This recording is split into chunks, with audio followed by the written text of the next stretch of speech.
Assalamualaikum warahmatullahi wabarakatuh. Para wartawan, saya didampingi Bapak Duta Besar Indonesia untuk Tiongkok, Pak Jauhari, dan saya datang ke Tiongkok untuk menghadiri pertemuan ASEAN atau China ASEAN Summit 2020, dan saya kira memang kita melihat juga banyak kelebihan-kelebihan di Tiongkok ini.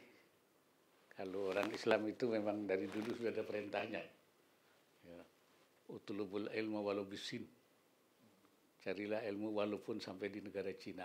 Jadi memang itu sudah ada perintahnya. Oleh karena itu, justru sekarang Tiongkok memang banyak memiliki kelebihan-kelebihan teknologi maupun di dalam berbagai pengolahan tambang maupun dan sebagainya, sehingga perlu ada kerjasama. Ya. Kalau di Indonesia malah dirubah sedikit. Di dalam pembukaan tadi saya menyampaikan beberapa hal ya, yang saya lakukan. Pertama, soal kolaborasi untuk pertumbuhan ekonomi. Ini menjadi penting karena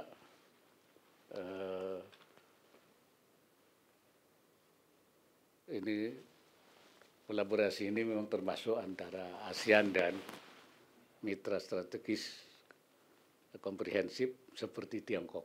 Jadi Tiongkok memang itu mitra strategis ASEAN.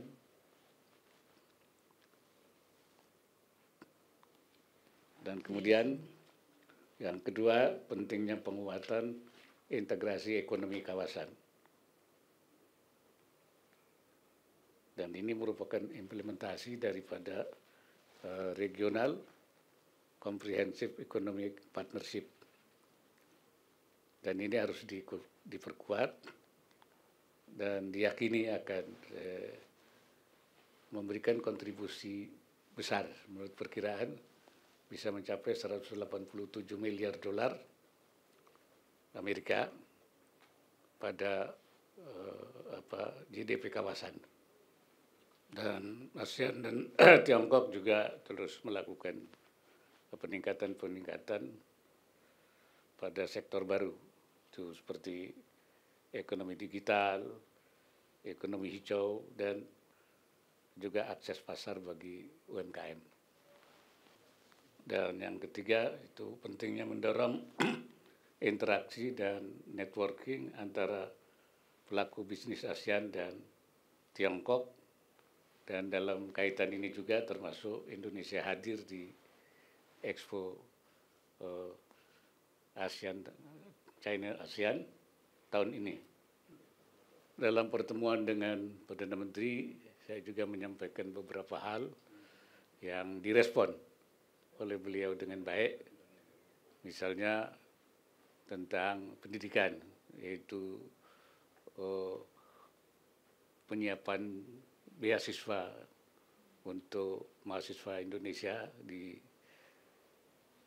Tiongkok, dan juga untuk membangun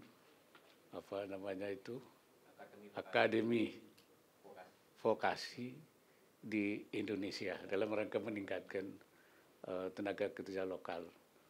Dan kemudian juga kami mengajak para pengusaha Cina untuk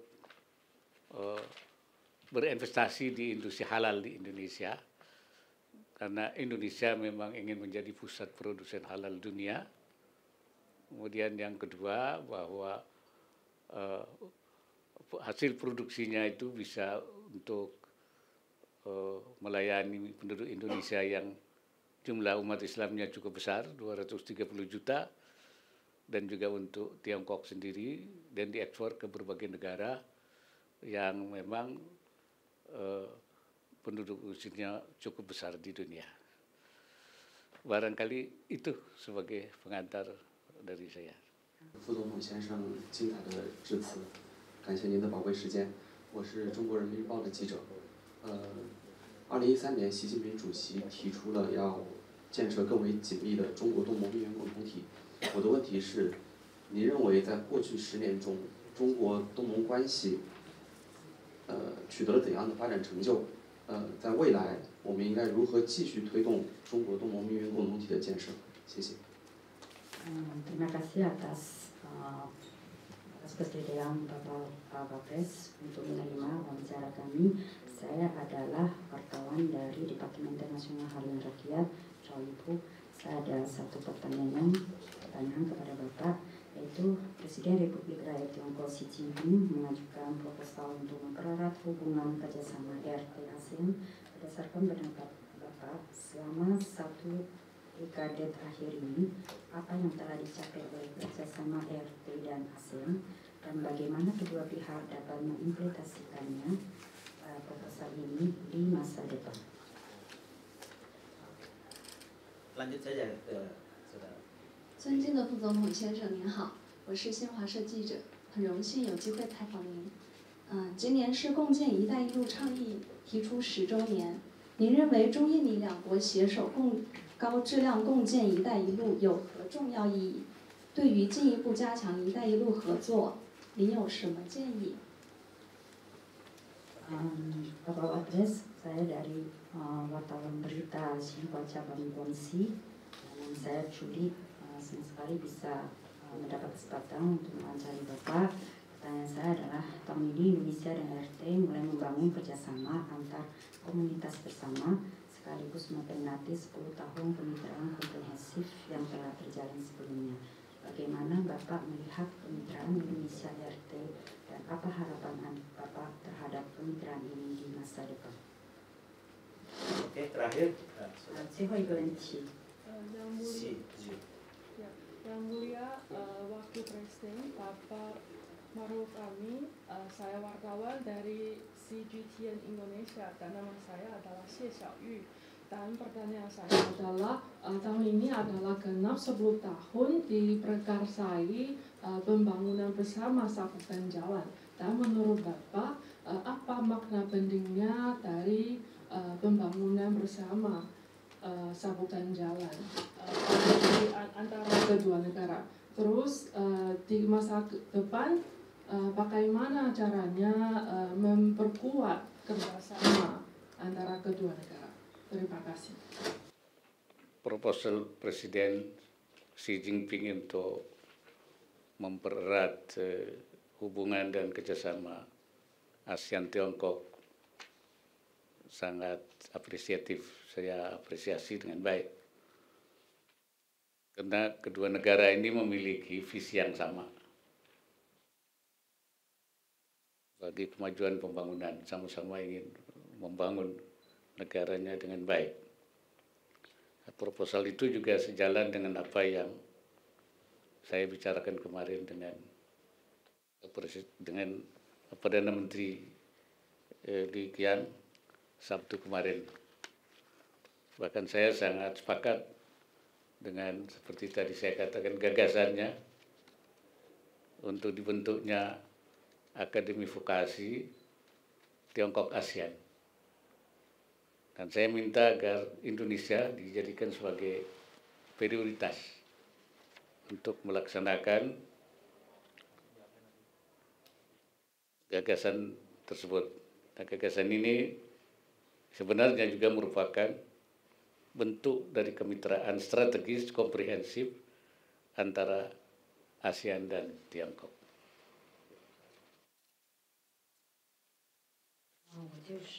大概的先跟大家说一下，就是习近平提出的这个“一带一路”，还有全面占领国关关系，非常的这个愿景非常的好，我也非常的这个欢迎。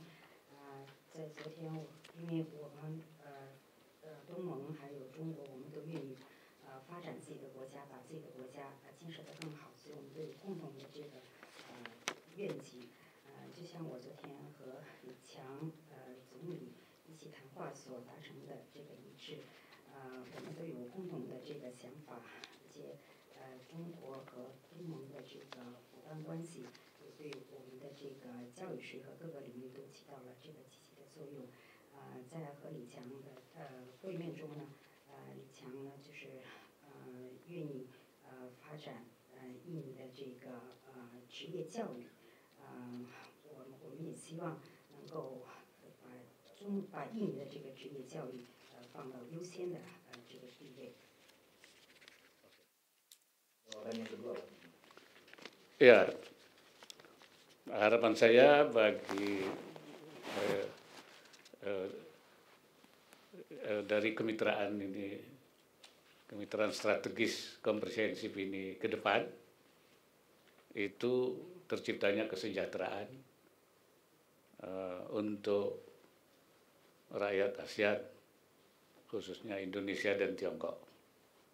Nah, dalam kesempatan ini saya ingin menekankan tentang cita-cita Indonesia seperti tadi saya kemukakan. Indonesia bercita-cita sebagai negara terbesar di dunia yang ingin menjadi negara industri halal di dunia. Dan ini bisa kita wujudkan juga termasuk melalui hubungan kemitraan strategis ini.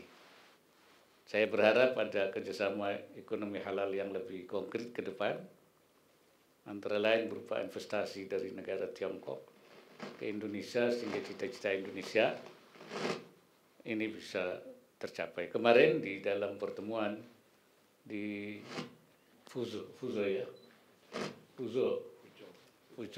itu ada 10 pengusaha yang sudah mulai berinvestasi dan akan berinvestasi di Indonesia dalam pertemuan kami di Fuzhou, dan kita masih menunggu juga dari provinsi-provinsi yang lain. Kami di Indonesia memang sudah merasakan manfaat dari Belt and Road Initiative atau BRI ini. Sudah ada apa yang kita rasakan, antara lain misalnya pembangunan infrastruktur kereta api cepat Jakarta-Bandung dan juga yang lain-lainnya ini.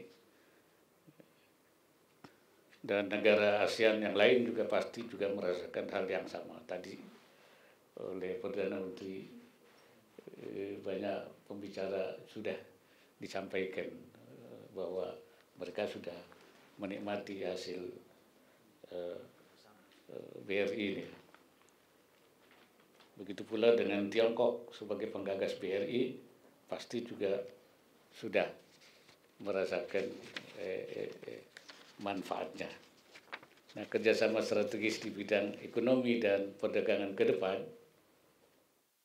sepanjang saling menguntungkan bagi semua pihak, baik ASEAN maupun Tiongkok, dan menjaga independensi masing-masing, serta juga bersifat inklusif. Kita, Indonesia khususnya, akan terus memacu kerjasama ini, utamanya kerjasama di bidang industri kelautan, kemudian juga dalam rangka hilirisasi, pertambangan, dan juga yang lain-lain.